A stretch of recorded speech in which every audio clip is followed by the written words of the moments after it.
Does your marketing strategy include using powerful and high converting digital paid ads, but you're not sure where to begin, which platform to use, or how to track all the data from your online advertising campaign, or even how much money you should be spending on your digital ads?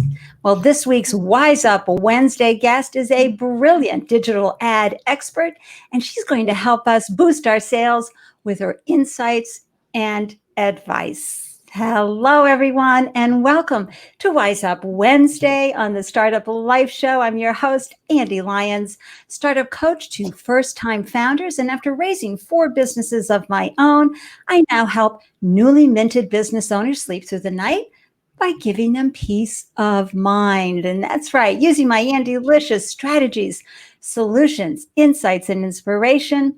These founders are building profitable and sustainable businesses without spending a fortune or wasting valuable time. And I am so delighted you carved out time to tune in and up your founder game. That's what Wise Up Wednesday is all about. We need to wise up our skill sets as founders. And we are streaming live right now on LinkedIn, Facebook, YouTube, Periscope, and Twitch. Thanks to this so delicious StreamYard platform. I love this platform. It's 2 guys. It's a startup. 2 guys out of Vancouver. Check it out. It's phenomenal. Those of you tuning in live right now, please use this opportunity to expand your network, because I don't know about where you live, but here in Boston, we do not have networking events in person right now.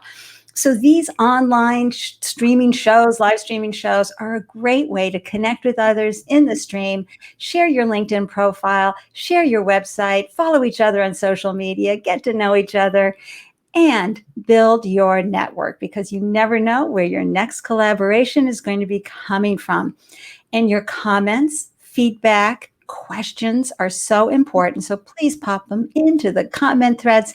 And hey, if you know someone who might benefit from learning how to do these difficult Facebook ads or Google ads, tag them right now in the comment section and invite them to join us for this delicious conversation.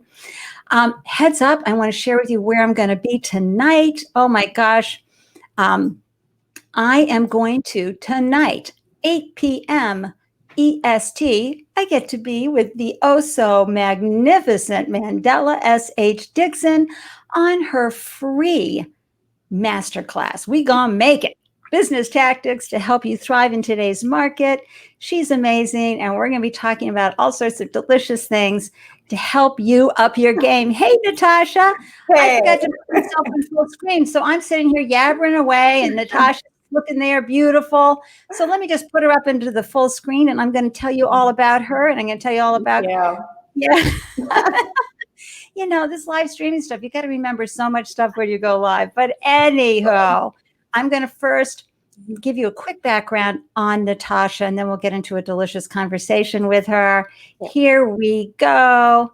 So Natacha Kenol has over 11 years of experience in digital marketing and advertising. She got her start working with travel and hospitality brands and has run online advertising campaigns for industry giants such as Marriott, Hilton, and the Breakers Palm Beach. In addition, Natacha has developed and launched successful online measurement campaigns for several multinational brands, including Pepsi Co, Anheuser-Busch, and Rogers Media.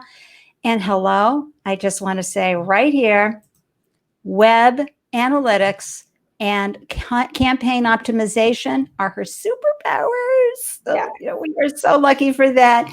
And most recently, she developed, launched, and managed Google Ads and Facebook ad campaigns.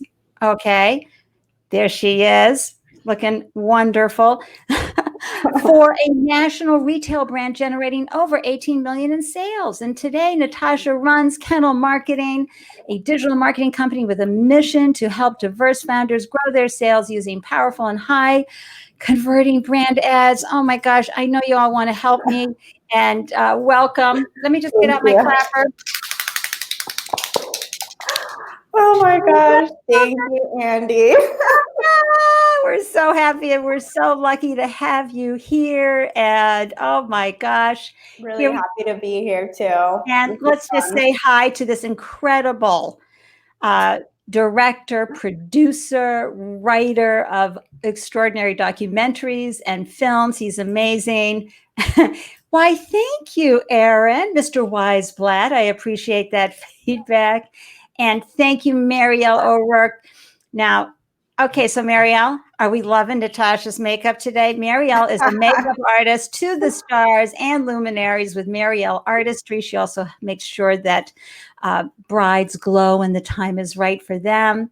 And Sylvester, Hey, come on, tell everybody where you're hailing from, Sylvester, because that's far away, and you're up. Like, what are you whispering where you are? I mean, what time is it where you are right now? late. Right, it's Africa, right? Somewhere in the continent. 9 hours ahead. And then we have Seymour. Oh my gosh. Okay. So Seymour check out his business, everybody. Your car breaks down, they come to you. So it's not, and they fix it right there. They don't just come to you and haul and all of that. No, they come and they fix what's going on. Thank you. He's down, I think, in Miami right now. Right, Seymour? Let everybody know where you're hailing from today. And this is one of the women who helps me shine on StreamYard and live streaming. April is amazing. Her husband, Roy, they're so generous. They're so helpful to me in making sure that I get better and better. Although today I have to say, April, I forgot to do the full screen for myself when I started. But hey, there we had Natacha. So who wouldn't want to have her glowing away right there? And then Eric Cox, Natacha, this guy has an amazing business. He helps you command your moment. So a lot of times when you're on a live show like this, or when CNN is putting a mic in your face, you need to be ready to go as a founder, especially as a CEO, C-suite person. And that's what Eric does with his business. Media Prepared, great name. Right, Marielle? And the updo, right? Thank you. And so we've got a great crowd here welcoming you, and we're ready for you to share your brilliance today. But before we get started, you know, folks, that I love to get everybody's startup story before we get into what their expertise is, because look, to leave payroll behind, come on, it's not easy. And to go and launch your own ship and talk about it. And Natacha will be the first to say that she is not an extrovert, okay? She likes to do her work and hang out behind the scenes. So for her to show up today is wonderful. And I want to talk a little bit about, Natacha, how it was that you said, I want to do this on my own, because look, you were making good money and you were helping companies really succeed with their digital marketing. I mean, 8 million in sales for a retailer. Come on, that's huge. So what compelled you to launch your business? And also I want to find out more about what is it about the digital marketing space that really lights and juices you up? So I know those are two questions. So first, let's start with why you left payroll and hung out your own shingle. So that's a good question. Why did I give up my salary? But really it was because I kind of felt stagnant in my corporate career. You know, I did get the opportunity to work with so many great brands, and that was great. But in terms of my personal development, I just didn't feel like challenged enough. And so I really started to explore different side hustles, and that's kind of how I fell into the entrepreneurship realm. And I just love the hustle, the grind, and the fact that like I could build something out of nothing, and it just really fit with my personality, my dreams, and that's how I got into it. That's so good. And you're a problem solver. You know, I've known you long enough so that if you see something that needs fixing, you're on it. And I got to tell you, folks watching, founders, that is one of your superpowers, is that you love to solve problems so that you make sure that your business keeps moving forward. And that's what you've done. But what was it about the digital market space? Because digital marketing, of course, I've been around long enough to see when everything has evolved, but that really started kicking in 2009, 2010, 2011. How did you happen to find an anchor in this particular industry? Yeah, so I actually started out as an intern at a digital marketing agency in my last year of college. So again, I had been looking for internships, and I was studying at the time marketing and management, and so I found an internship, got the internship, and then they also offered me a full-time position once I graduated from college. And I liked what I was doing at the time. In terms of online advertising, display was really up and coming. Social media was just starting. This was back in '09. And I liked it, so I kind of just stayed with it. And as the years went on, I did different like digital marketing roles, but I just stuck in the industry, and that's how I got my start. Well, you know what I especially love about this for you, Natasha, and folks, you don't know this about her yet, but she is data driven. And I'm going to say it every show, every time. If Yeah. you're not watching the numbers, both financially and with your marketing, it's like driving a car without a steering wheel. And this woman's brain just goes right to the data. But at the same time, with digital marketing, you can also be talking about the creative. How are we going to do that brand messaging? What are we going to say that's going to be delicious for people? So I can see that, that being a really great superpower for you, and also how easy it must be to bring your brilliance to folks because of your deep love of the numbers. And digital marketing is about the numbers, folks. So thank you for sharing that background part. And did you start this as a side hustle and then launch? How did you figure all of that out? Yeah, so my company was born in 2017. But prior to that, I had been freelancing. I was side hustling. I did a bunch of stuff. I did a blog, a lifestyle blog, because I thought I wanted to be like an influencer at one point. I did like content marketing. And I figured out, okay, I don't really like this long form, writing. It's not for me. I did social media management. I just really tried a bunch of different things until I realized, you know what, let me just do what I'm already doing in my day job, which is analytics and ads, and stick with that. So that's perfect. I didn't start there for whatever reason. I felt like, oh, let me try to do something different, but that's what it ended up happening. Right. And what's great about that too is we have to pull on threads, right? We have to go, oh, that looks good. Let me pull on that. Oh no, Yeah.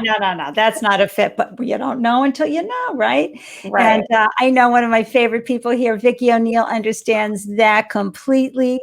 Brilliant marketing consultant, B2B marketing consultant right here, has a great YouTube channel.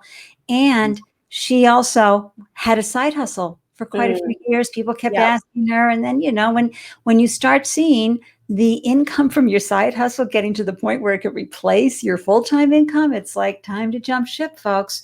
But it's also a great time too to be able to figure out what your customers want. It gives you time to, instead of just going leaping before and do customer discovery, it's a great time to do that and get to know everybody and up your game. And so you launched you gave birth to your business in 2017. I understand completely. I treat my businesses as children. I've raised 4 businesses. But you also had to do what every founder has to do, which is you have to prove your hypothesis, everybody, that people want what you're selling. And that is not easy to do. And the build it and they will come is a myth.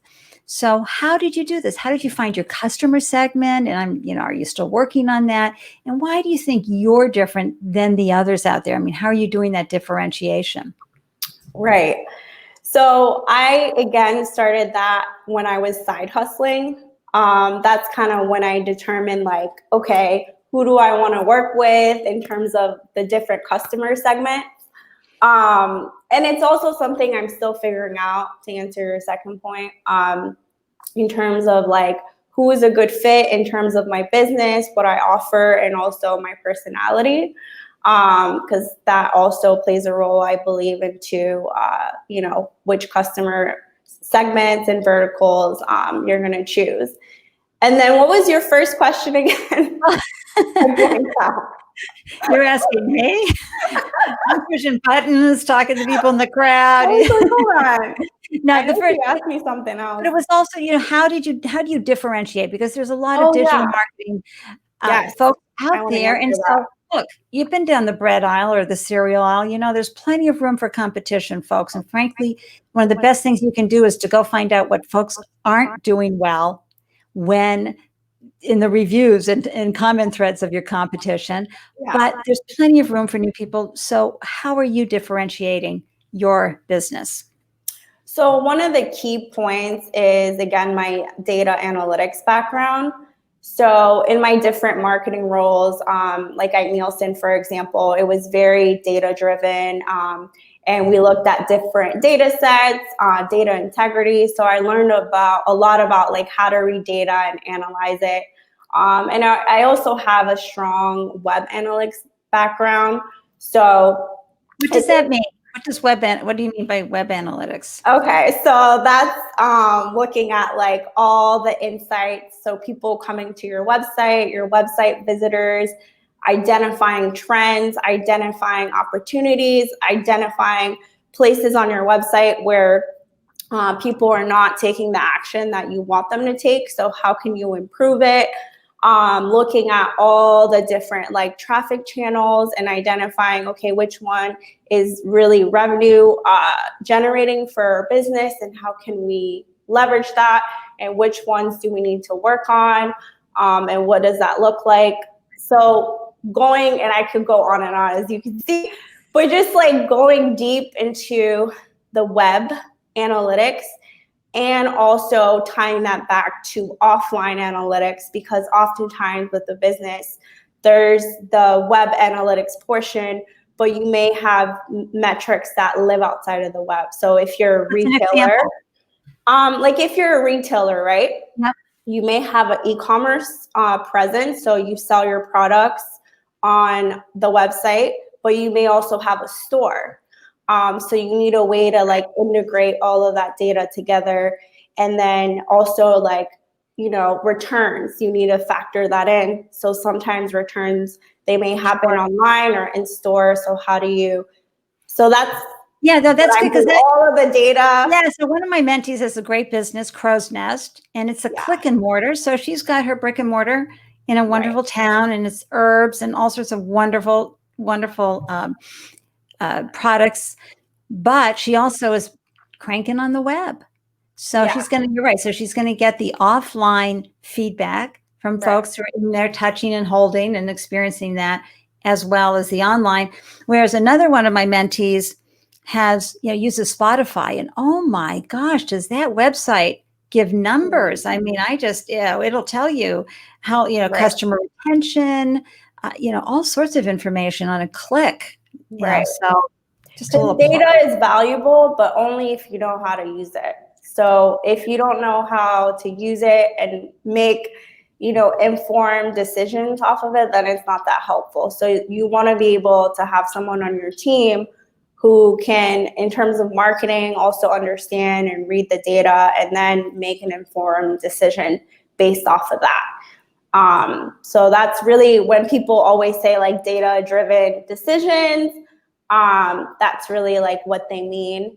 And when it comes to online advertising, it's even more important because you're spending like dollars, right? Dollars are constantly flowing out. So you want to make sure that for every dollar that you spend, you're getting a return. And if not, then what's happening and how can we solve this problem? Because marketing works, it just sometimes it's a matter, again, like trial and error, like in life. You just have to try different things, look at the data, see what's working, see what's not working, and then go from Absolutely. It's just, sometimes you can have a quick win right out of the gate. You put in that great Facebook ad and it works, and boom, you've got a great ROI on your marketing dollars. And other times it's crickets, but you're learning. And your customers are constantly, and the numbers are constantly giving you the feedback you need to make the best decisions for your business. I love that. Exactly. So let's go into the meat of our discussion, because I know from personal experience and also watching my folks that I coach, the challenges that can happen when you go and say, oh, I want to place a Facebook ad. Right. How hard could that be? Or I want to do a Google Analytics ad. You know, I don't think we're coming away and saying, that was easy. so I think that we need to have you to help us, guide us, and make understanding which platform should we be using. How do we make these decisions? Because navigating the world of advertising, in my opinion, can be daunting. Right. Especially if you're not familiar with the digital marketing landscape. What do you suggest? Where should founders begin? That's a great question. So the first thing, I would take a step back and I would start with, am I getting traction? Before you consider ads, whether that's Google ads, Facebook ads, Twitter ads, Pinterest ads, the world of ads, I would start there. So am I getting traction with my sales? And then once you've identified, yes, like people are actually interested in my product or service, I'm getting sales, now it's time to like accelerate that growth. And one vehicle and one way to do that, of course, is advertising, right? So when you're saying traction, you mean if you notice that people are coming in to buy your services through LinkedIn or through Twitter or through Facebook, is that what you mean, or Instagram? Right. So if you have like an Instagram profile, for example, or a Facebook page, and you're noticing that, you know, people are contacting you and they're interested in buying your product or service. And that's really important because that shows that in the world of advertising, I like to call it that your offer is validated. So if your offer is just whatever you're selling packaged, right? Your product or service packaged in a way that people actually want to buy it. So it's what people want. So you want to just make sure that you validated that offer, because if your product or service, your offer isn't selling without running ads, it's not going to sell if you run ads. So you got to figure that out first.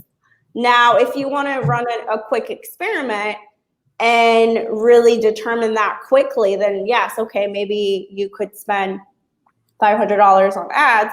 But I always, you know, tell my prospective clients that you want to validate your offer. So that's really where you want to start first. And then a few quick other things is, you know, now like social media is very important. So you want to make sure that your social media presence is good, because when you're running ads, people are going to come after, check you out on social media, whether that's Instagram, Twitter, your Facebook page. So you want to be active, even if it's, you know, a few times a week. You want to make sure that you have a good social media presence. That's as a business, that's a really good point, Natasha. Yeah. Because I know I let my page get a little dry sometimes and not staying on top of that. But you're right. We need to stay active and have it looking good too, right? Right. Yeah, a professional look. And then also in terms of your user experience and your customer journey from when they don't know you, right, as a stranger up until they buy, which is often referred to as your sales funnel. How does that look? And is it working for you and your business? And are people actually, you know, becoming customers? Got it. Oh my gosh. So those are the foundational pieces that you want to make sure, like as a founder, to have in place before you really start going down the path of like online advertising. So I understand there's a number out there that like over 60% of small businesses fail with their Facebook ads. Not their businesses don't fail. Yeah. I'm saying their Facebook ads fail. Yeah, the Facebook. The Facebook ads, yeah. Oh, I can go like this right here. I've spent money and nothing happened. So why is that? Yeah, and I know it could be so frustrating for people because they're like, oh my God, I know this works. Because if it didn't work, like there wouldn't be so many businesses and founders that leverage paid ads if it doesn't work. The problem is most likely 9 out of 10 times, they haven't taken the time to really set up their digital marketing foundational pieces, which again is like your user experience, your website, your social media presence, and your offer. Like, is it even what people want to buy, right? Maybe they don't even want it. Excellent Hopefully point. that's not the case, but And just as an aside, is that something you help people do to understand if their offer is the right offer for their customer, or help them tweak, or you mostly, they come to you with the offer and then you're going to help them from that point? They usually come to me once they have their offer validated and they're really ready for accelerated growth at that point. And they kind of want to start building that well-oiled machine of like, okay, I'm investing this amount and I know I'm going to get, X return. Right. And so an ad will fail and feel like crickets because why? Well, I like to break it down really. So there's different components of the ads. So sometimes it might be that, again, the way that you're messaging your offer is not resonating with your audience. So the audience is the person or the people that you're targeting, that you're trying to sell your product or service. So it's just not resonating with them. They don't want whatever it is, or maybe it's just a matter of how you message it, Sometimes people, I see this a lot, they focus on what they think that other person needs. And when it comes to messaging your offer, it's oftentimes about what they want. And then you deliver what they need on the back end. Right. So you make sure they're good, that, they're actually taken care of. But the way you have to it is a little bit of finesse, but you have to approach people with the right messaging. You also have to target the right people. There's hundreds, thousands of audiences that are available to you and I, right? So it's like, which one are really going to resonate with our offer? And so again, that those, you can test that out. I want to find out if anybody in the audience, and certainly those of you who are watching the replay, give me a high five, a thumbs up. Have you had your Facebook ads just be crickets? I mean, maybe you were ready with a nice hefty budget, but it never got spent because it wasn't landing. So throw that into the comment section for me. And so your messaging, your targeting, and also your user experience. So I use user experience because sometimes you'll send the user or your potential client to a landing page. Sometimes it'll be your website. Sometimes it'll be a native lead form. So all of that varies, right, depending on what kind of campaign that you're running. But all that to say, how is that customer journey? Are you nurturing that person, your audience? Do you have a good email sequence?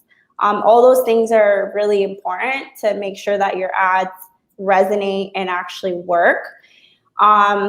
Retargeting. Right. So sorry to interrupt. So it's one thing, folks, to just put the ad up there, but you have to make sure that the experience for you to really bring them in and get to the point where you're converting. You've got to, you're right. You've got to have that. It's not just, they love the ad. Yeah. They signed up for the email thing. Great. What did you do after that? It's never just the ad. And the marketing funnel, the popular one. Right. So there's like the attract stage. So it's making sure that you're hitting all three stages. So the attraction or awareness stage, people are getting to know you. The consideration stage, people, you're building your trust factor with your marketing, with showing them your ads. And then once they like and trust you, then you're converting them, or that's the stage where they buy from you. Right. So you want to make sure you hit all three with your strategy, your ad strategy. Thank you, Eric. My ads feel like lessons in failure that cost money. I Yeah. understand completely, but I love this, and I know Vicky's probably watching, and my gal Nikki too. We know how hard this is. Once you get them to click on the ad, I mean, you're really speaking to them, but then you've got to nurture them along the way. Right. Yes, Marielle. Yes, I have never been good at figuring out how to properly run ads. I have never received customers that way.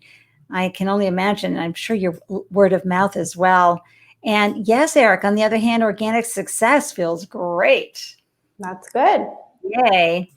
People coming in, whether it's word of mouth or you just continue to build that trust and faith. And, Right.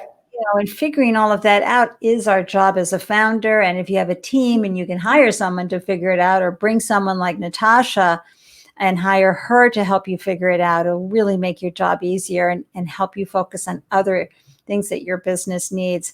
So what else can you tell us about the placement of the ad, though? And especially with Facebook and it being so difficult, what are the guidelines that we can use to help us have a better experience on that particular platform? But also if we were doing Google ads, or if you have a ton of money, folks, I guess LinkedIn ads, right? Yeah, they're a little bit more expensive, but yeah, if you got the money. So placement as in, where do you place the ads? Yeah, and is there timing? Do you do it for 5 days? Do you do it for a week? How do you know? Gotcha. And then, of course, how much do you spend? Right. So I would try it for at least 90 days. Okay. So that's 3 months. And so part of my job, right, is I go in and we work together and we create a strategy. So really the strategy encompasses those 3 parts of the marketing funnel I talked about earlier. So how are we going to attract on a cold audience? So people who have never heard of you before. How are we going to nurture them, right? Build a relationship with them, and how are we going to close them? And that looks different for every business, every founder. And typically we'll try different strategies and we have different tactics, right, at every stage. Yes. But that process, again, it can take a few months to get it right and to hone in on what actually works. So if you're getting crickets, do you then pull down your ad and tweak it and then put it, or pause it, I guess I should say, and then tweak it? Or do you do an A, B, C, D, E, F testing? So yes, and that's where actually the data comes in, right? Yeah. Where you need to be able to read the reports and identify really what it is about. Is it the ad that's not working? Or is it something else? Is it my audience? Or is it my offer? Or is it my user experience? So it's really being able to dive into the reporting and identify that. And also from the beginning, you want to have different sets of ads, right? So that you are able to pause. If you have 3 ads, for example, and we'll use Facebook specifically, and you identify, okay, this one is not getting me any results, then you can turn it off at that point. But again, I would give it at least 90 days. Yeah. And in terms of how much, should the test be? I would say maybe $500 to $1,000. You should be able to determine this strategy is just not working, And yes, that's 3 months worth. Yeah. Right. So that's a good investment. And so speaking of the dashboard, you go into the analytics of your advertising. What is it that it's going to tell us that lets us know it's the customer experience, or it's the offer, or, what do we look for? Yeah. So there's a really cool report, and I forget what it's called now, but I can let you know after. And it's like a funnel report. So it'll let you see at each stage kind of the drop off points. So this is available in Facebook. Google Analytics also has a great one. So you're able to put together funnels, and usually I do it in GA because it's easier for me, but you can also do it in Facebook, and you're able to identify drop-off points. So like the majority of people are, for example, like not, maybe they're clicking on book a demo, right? Like you have a form, but they're not filling it all the way out. So it's like, what is it about this landing page design that is not working? So that's how you'd be able to identify it from one of them. Or they click on download your free offer, and they sign up. Maybe they don't finish filling that up, or will it note that they've signed up for your email? Will they note? Do the analytics provide that information, Natasha? Yes. Okay. So that's part of aggregating all your different platforms together. But you can also tell, like, okay, this person is in my sales funnel, and they're not converting those. So they've seen my ad. I can see that they're interested in my ad because the click rate is high. So in terms of like industry benchmarks, this is where you'd see, okay, if the industry benchmark is like 2.5% and I'm getting 3%, then I know my ad itself is okay. Like my messaging is good, my targeting is good, and people are clicking on my ad, right? Right. But now there's obviously there's like some kind of disconnect where once I send them in my sales funnel and I'm retargeting them with an ad, for example, but they're not converting.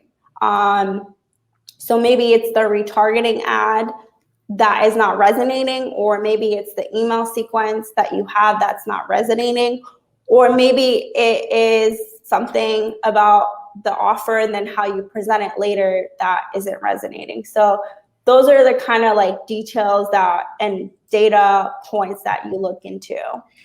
Thank you, Wingdings Kings. I'm so excited you're starting a food business. I had a food business for 4 years. Of course, as God is my witness, I'll never do anything with the shelf life again, but it's really good. And advertising really works well with food, right? Natasha, I mean, it's a great way to bring in customers. And frankly, I'm just so glad to see someone from Twitch. Mwah. Thank you. Thank you. Social media is great for food. And then, and Jason, ads have to be like eye candy to work well. Yes. And do we like static versus video? Do you have any thoughts on that? I always test that out. Okay. So I don't have a personal preference. I let the data tell me. Because if I start having my personal preferences, it'll be biased. So I like to do both. I have static images, and I have videos. And then we test them out. And by testing it out, what I mean is we'll launch both of versions of the ads, right? Mm-hmm. And then we'll see, okay, this one's getting more clicks, this one's getting more website traffic, and this one is actually getting people, to buy. So let's scale this one up. Yeah. And again, that just means we're putting more money behind it. So instead of being like $100 a day, I'll do 200, then 300, 4, then 5 until. So founders, you got to get ready to have a good budget for this, because the return can be amazing. I've seen some of my mentees do it, and it's significant. So Eric says, how do you measure success? For example, is one sale through ads that pays for the campaign, is that considered success? Great question, Eric. Is one sale, it went away. Here we go. For example, is one sale through ads. Especially, if you spend $500 and the offer they buy. Question. So in the beginning, if you're breaking even, you're doing good, okay? And what I mean by that is, let's say you're hiring an agency or someone like me, so you're paying for that, and you have your ad budget, right? But you're still figuring it out. We don't know exactly what works, and we're fine tuning and we're optimizing and we're working on that. If you're breaking even the first few months, you're doing good, because eventually we're going to scale up. And once we scale up, that's when we tap into the profits. Ka-ching, ka-ching. So, yeah. Now, also another metric that I would look at. So because that's my way of thinking about it when I'm thinking profits, right? I always think in profits, which is, I know how everybody should think.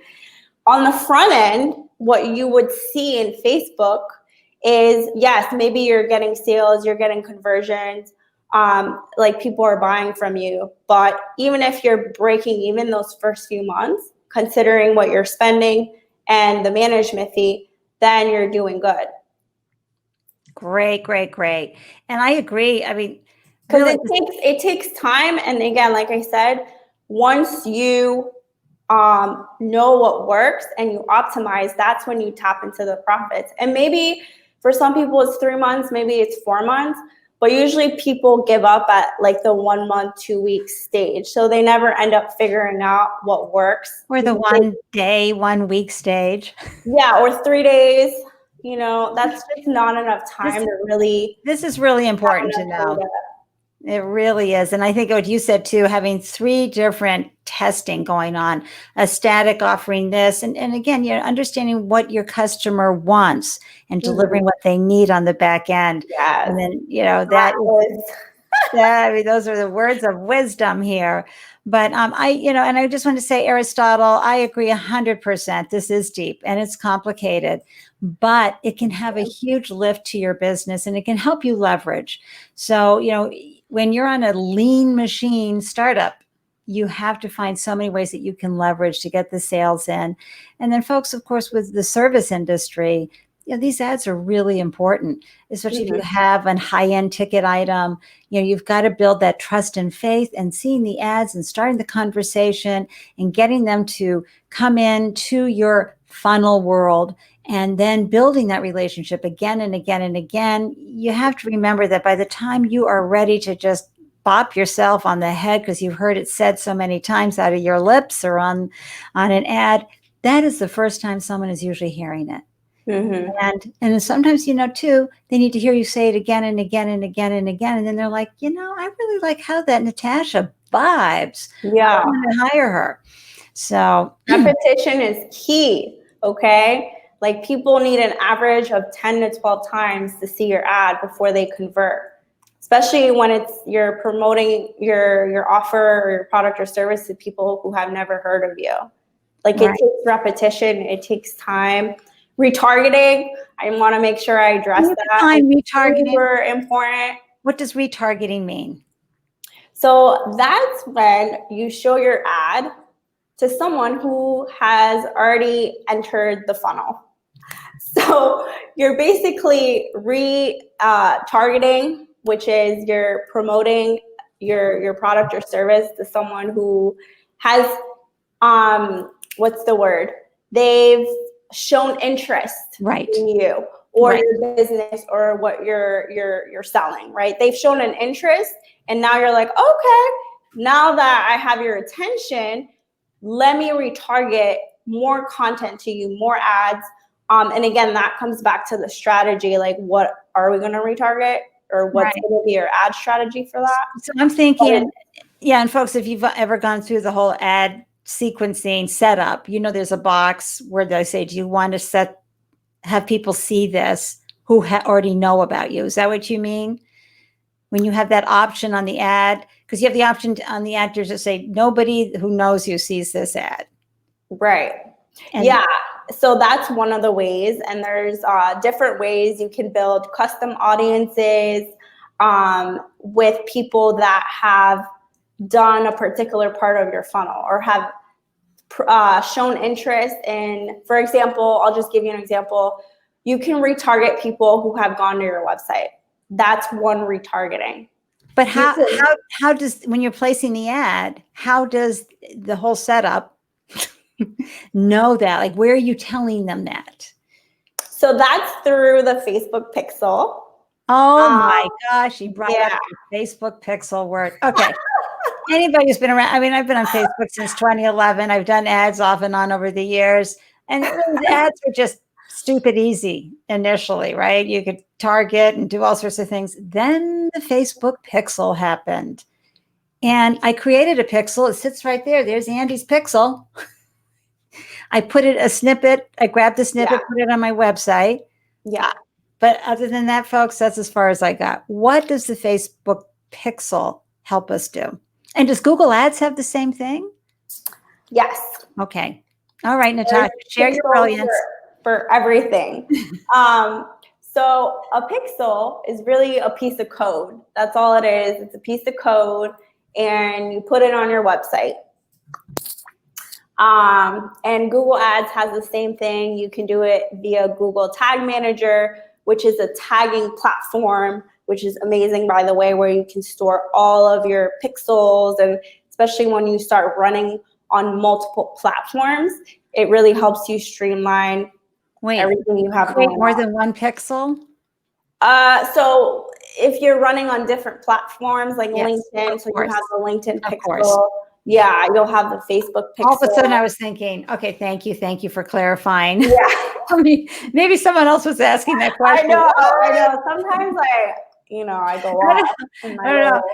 That's perfect. So it's you get a pixel for every platform, everybody. So I love that. And you can store that. And you can store the tags that you're going to use. I love that, something fierce, because that's, again, how you're going to generate more awareness. Google Tag Manager, just pro tip. Yeah. But going back to what we were talking about, the pixel is critical because that's how Facebook and any advertising platform is really that's how you're able to track conversions. So are people buying what I'm selling, right, on your website? That's how the platforms are able to optimize your campaigns, which means they know who to show your ad to, like who is more likely to convert on my website. There's no way that Facebook or Google can do that if they don't have that AI data gathering up in the background. All right. And so that's what we have to use in order to then retarget specifically, which I love, something fierce. I mean, give me a high five if you're watching, or a thumbs up if that just floats your boat too, because again, yes, who loves retargeting? Oh my gosh. Because now you've got someone a little warmed up to who you are. Then now they're seeing this ad again. They go, I'm thinking this might be the time. And then they think about it for a while. And then no, now I'm ready. No. Now I'm definitely ready. I'm not going to go another day without taking action. Right. Right. And so you can also, the third point with the Facebook pixel, you can create custom audiences based off of people who have not only been to your website, but really specific pages on your website that represent steps in your funnel. Yeah. So then the reason that's important is because at each stage of your marketing funnel, your messaging is going to be different, right? Yeah. It has to be tweaked to where that person is at in their buying journey. Yeah. So I love that. I really do. And there's just so much to this advertising, this online and digital advertising, folks, that's so important for our businesses. Yeah. And again, it's what we have to do to generate the interest in bringing people. And I have to say, Natasha, when I signed up for one of your offers, I think it was for the free call or whatever, but I got onto your email list. You took sequencing to a whole new level. I was the happiest camper that I signed up for your email list, because you waited, 3 days or so, but then this one incredible tip came in and I was like, what? And I had to take it in and put it there. And then boom, another phenomenal piece and a nice bite-size email came in. I'm like, stop with all this added value. Come on. It was one thing after another. So it's a shameless plug on my part for Natasha. Sign up for her email, because you will get an example of a rock star sequencing effort so that you can then tweak yours and go, oh, I see what I need to do. Thank you. Examples really help a lot. Yeah, and examples help. You can sign up, by the way, by going to my Instagram, and the link is in my bio. That's right. Or if you book a free consultation with me, you can also sign up there. So either way. Links in the show notes for you watching the replay, and those who are watching live. I just shared Natasha's done for you Facebook ad. So, there's all sorts of ways to stay in touch with her. And yes, Mia Voss, sexy sequences, Yes. alliterations. We love them. That is for sure. Yes, the link to sign up, I am going to put it right in here. So it's your website, which I shared earlier, right? To sign up for your email.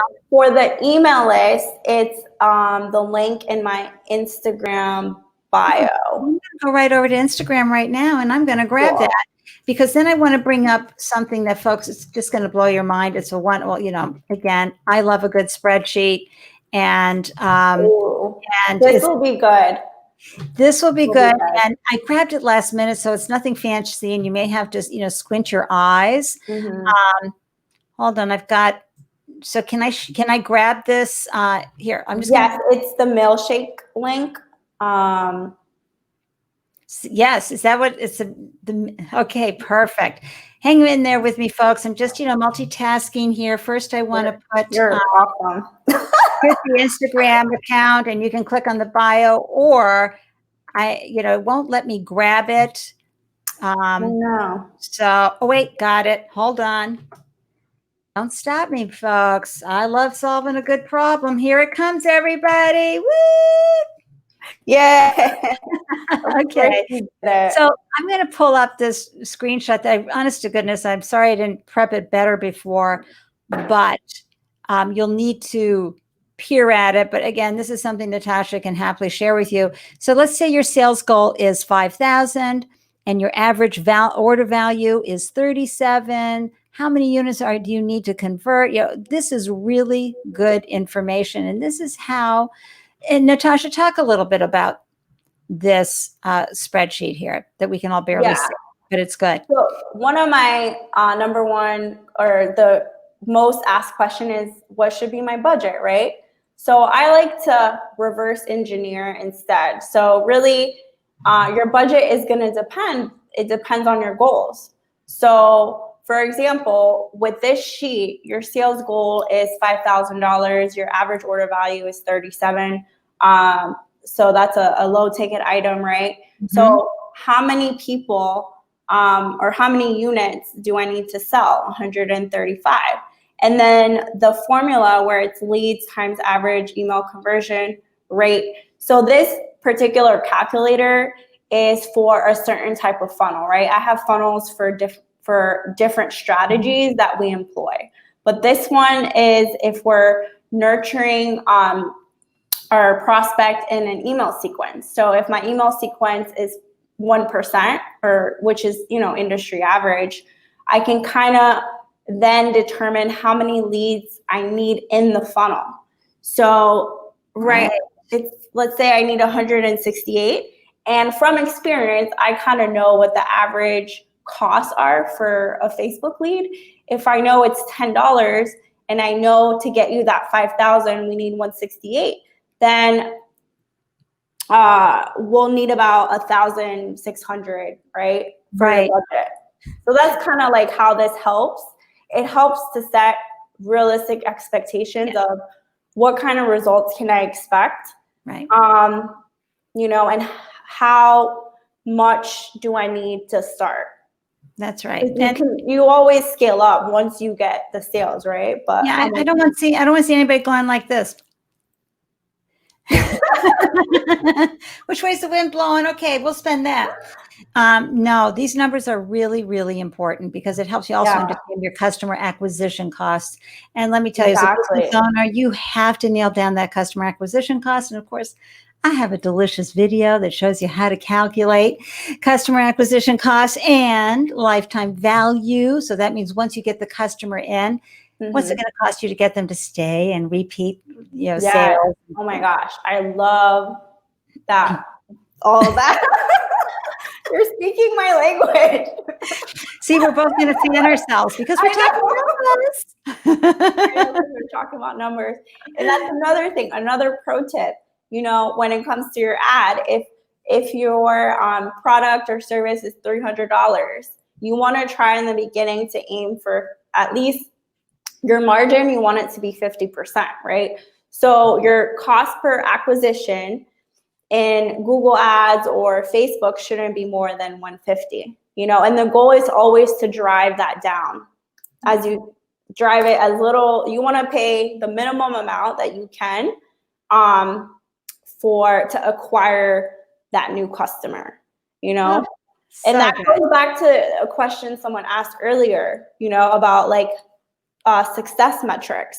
But if you see, okay, I'm acquiring this customer and I still have a healthy margin, then my campaign is working.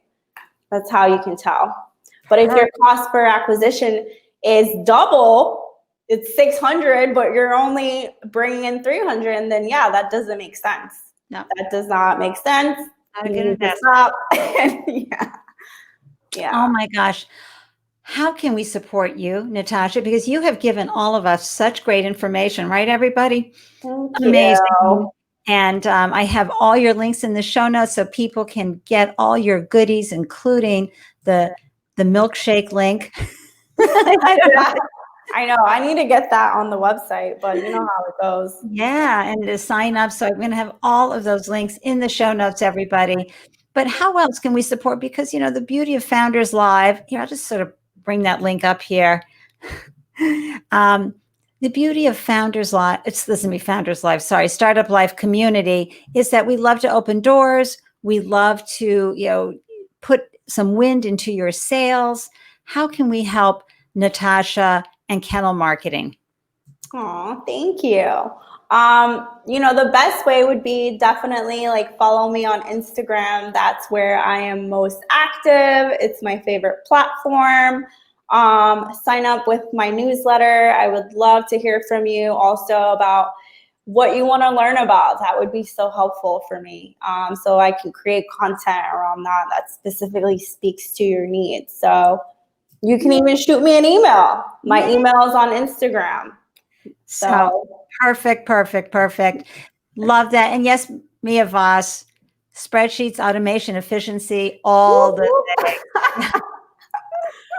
Oh yeah, I have also, if you want one of my sales projections calculator, you can email me via my Instagram link, because like I said, I have different ones for like if you have e-commerce business or online business, or if you're selling a software. So I have different ones. Yeah. So that MSHA, let me just bring it back up again.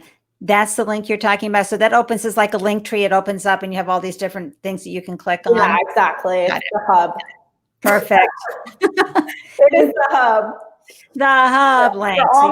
For all my goodies. You can Natasha. book your consult. You can sign up to the newsletter, get in touch with me, all of that good stuff. Perfection. And as those watching the replay, you can see all the information is in the show notes for Natasha, but also scrolling across the bottom of the screen. And if you're still with us on the replay, I want to invite you to click that subscribe button. Thank you so much. If you're watching probably from YouTube right now, I would love to have you in the Startup Life and Delicious Advice YouTube channel community. And be sure to click on that little button that will help you be alerted whenever I go live. This has been, I have to tell you, it was just so important for me to bring Natasha in, because I know my clients have struggled with online advertising, digital advertising. And so I know that we would all benefit from what she's had to share today. And we've seen some wonderful high fives and great questions, everybody. So viewers, thank you so much for tuning in and upping your founder game. I'm genuinely grateful you carved out time, and same with you, my wonderful archive replay viewers. So thrilled to see you here. And be sure to let me know, what other topics would you like me to talk about on Wise Up Wednesday that would help your business and help you thrive, both here between your ears and your heart, as well as what tactics and strategies you need to be implementing. And if you have a favorite founder you think I would enjoy showcasing on the show, please shoot me an email, Ande@andelyons.com, and tell me more. And then I'm going to tell you about this. I have a great download here for you. Speaking of sequencing and funnel activity, and that is, if you are raising capital and want to be prepared for a successful outcome, and who doesn't, then download these questions. These questions investors frequently ask. And if you are not prepared to answer these questions, it is a red flag for them.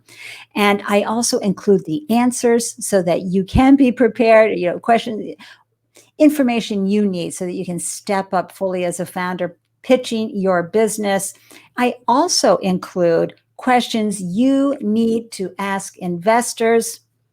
I have to tell you, you do not want an investor that's not in alignment with you or your business. You'll feel shackled for the entire time of your business if you don't screen for the right money for you. So I have great questions in that download for you to ask investors to make sure that you have the right folks on board. Because there can be some sketchy folks out there, or they could be wonderful and be ready to write a check, but they're not wonderful for you. So again, go to bit.ly/Ande Investor QA and download those questions so that you're going to have a better experience. And let me tell you about Friday. On Friday, I have my Fab Founder Friday show, 1 p.m. this August, on August 21st. And it is Whitney White. And I got to tell you, she is a fab femme founder. I like to call it that. She has a deep background in operations, logistics, and entrepreneurship, which makes her uniquely qualified to help you streamline your day and stay on purpose. I can't wait to hear her words of wisdom. I'm really excited to celebrate her and showcase her with all of you. Natasha, can I just say you were outstanding? Where's the round of applause? This was so much fun. Oh my gosh, you were phenomenal. And yes, let's see. We have Colette. Hi, Colette. Great information. Thank you for sharing. Thank you for tuning. You're welcome. Yeah, thank you for stopping by. Yeah, and Marielle. Yeah, thank you. Always just lights up my life to see you. Thank you. And screen for the right money. Yes, Mia Voss. She's a streamlining goddess that does remarkable work in the world as well. We're so thrilled everybody tuned in. Any last words of advice for folks, Natasha, before I end the broadcast? Don't give up. I know ads can be frustrating, but my last words of advice, don't give up. Don't give up too soon. They do work. They do work. My last words of advice, if you've got the budget, hire and if her. you got the money. Hire Natasha. Go to kenolmarketing.com and get going. All right, everybody. Thank you so much for tuning in. It was wonderful to see you all and share this incredible information with you. And thank you, Goddess Natasha, for joining me. Thank you for having me. Founders, remember, stay strong, stay focused. You've got this. I'll see you again soon. Mwah! Bye, everyone. Bye.